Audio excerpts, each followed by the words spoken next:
What's up mga homies? Kasama natin ngayon si Sir. Tagasan ba kayo, sir? Taga Kaingin Bukawi pa po kami, Bulacan. Okay, taga Bulacan pa sila, sir. Ano yung na-expect nyo magiging tunog, sir? Parang medyo may lakasan ng tunog. So yan mga homies, painggan natin ano magiging tunog na ito.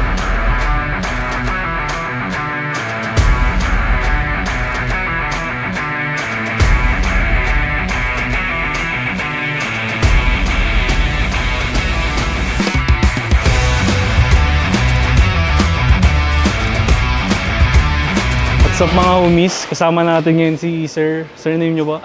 Harry Vincent talaga. Okay, so tagasan ba kayo, sir?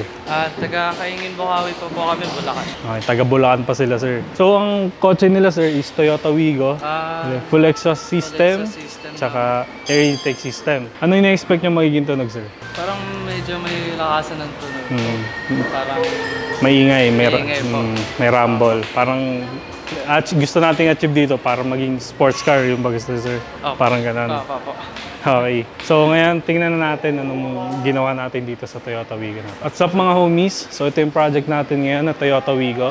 So ang pinagawa sa atin nila boss is full exhaust system tsaka air intake system. So kung mapapansin nyo dito, kinabitan natin siya ng HKS custom free flow na muffler. So may dalawa tayong custom muffler dito, tapos dalawang HKS muffler tip. So yung gusto nila boss is medyo maingay yung kakalabasan ng tunog ng kotse nila. So ito yung kinabit natin. Tapos ito yung Y-pipe niya. Dapat symmetrical yan. Kasi kung mapapansin nyo rin dito, 2 inches pipings, tapos naglagay tayo ng resonator dito. So hindi tayo tatanggal ng resonator kasi pag tinanggal natin siya, iingay lang yung sasakyan pero wala siyang hatak. Then dito kung mapapansin nyo, may flexible pipe tayo nilagay dito. Naglagay tayo flexible pipe dito kasi nagpalagay sila boss ng custom headers. Yung flexible pipe, yan sasalo lahat ng vibration na nagagaling dun sa may makina natin para di masira yung mounting ng headers natin. And para may konting play lang din yung exhaust natin.